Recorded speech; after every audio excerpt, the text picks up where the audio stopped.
small chapter from my book, The Runaway Bridegroom, which is a part of the Marriages Made in India series. This is the first book in the series. This is about child marriage. Well, legally, child marriages are not supposed to happen, and definitely they are not validated.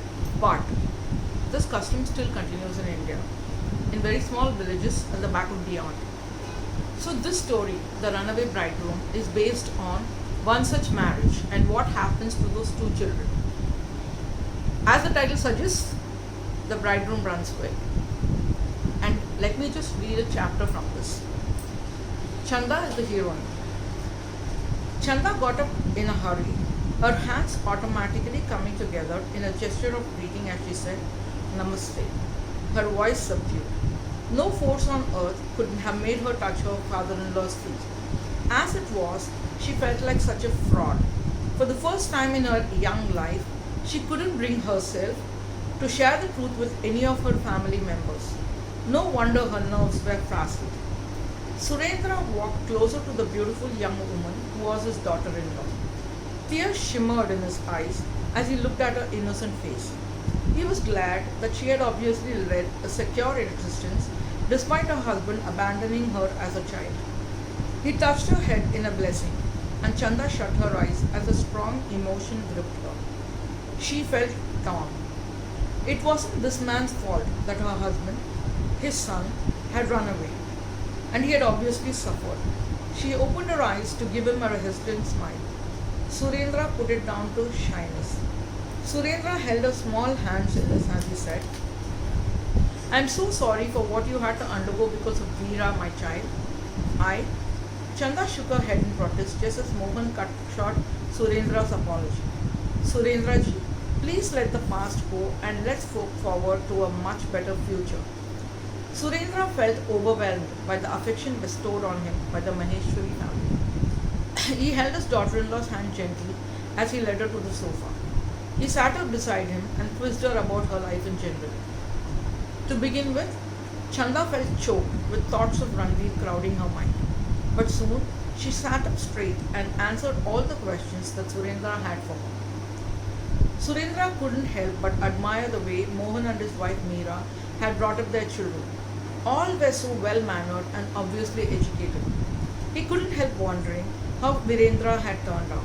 But then, the astrologer, Vidya Sahar, had insisted that Virendra must be very well educated and doing great financially too. A deep sigh shook up Surendra from within as he thought of his missing son. He wondered whether he would ever set eyes on him again. But then, Mohan and Vidya Sahar had given him a lot of hope. The rest of the family came to sit around the father-in-law and daughter-in-law. So, said Mohan, according to the astrologer, Virendra must be living in or around Delhi. Chanda looked at her father in surprise and asked, how is it possible, Papa? Can the astrologer find out the whereabouts of a person just by seeing his horoscope? I don't understand. Meera smiled widely as she said, that's the beauty of it all, Chanda. You don't know Vidya Sagar. He's just amazing. You know something? He saw your horoscope and immediately said that you and your husband were in the same place. Chanda went pale. What could they mean by that? She tried to recall the names and faces of all the men she had met since going to live in Delhi. She couldn't imagine any one of them being her errant husband. I don't understand, Mama. I have not met Virendra.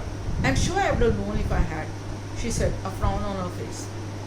Mohan continued from there. It's like this, my dear. Vidya Saharji could pinpoint where Virendra must be positioned geographically. He said that it was very close to you. In fact, I was irritated with the astrologer in the beginning. I told him that you stayed in a ladies' hostel and so it wasn't possible for Virendra to be close to you. Chanda stared at her parents one by one. What were they saying? She couldn't understand. She shook her head, obviously perturbed. How could they trust the words of an astrologer and drag her father-in-law into the picture?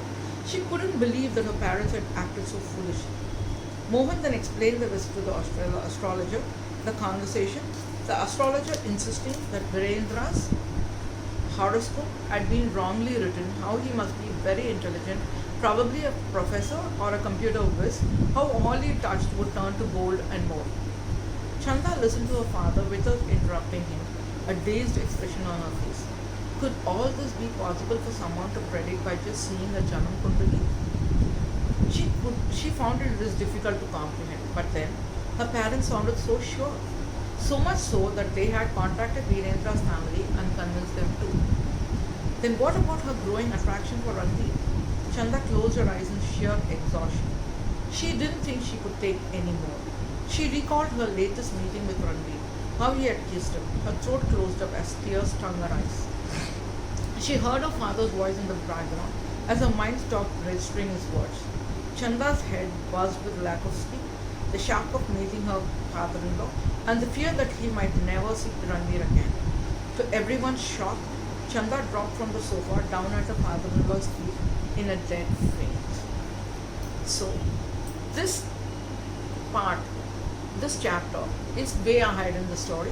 I just wanted to show you a jhalak, like how this particular story, which is in the lines of a Mills and Moon romance, is essentially very Indian. It is something like an Indian romance with a typical, like, you have an astrologer there, you have a joint family there, and you have a child marriage there. And then, of course, you have the runaway bridegroom who has gone. And who is this man who married Chanda as a child and dumped her? Of course, at that point, he was also barely a teenager. Read the book to find out more. I hope you enjoyed reading this book, folks. And this is also available as a paperback by Westlake. It's there on Kindle, and it's also available on Kindle Unlimited. It will be wonderful if you can leave a line of review on Amazon, and I hope you enjoy reading my book. Thank you.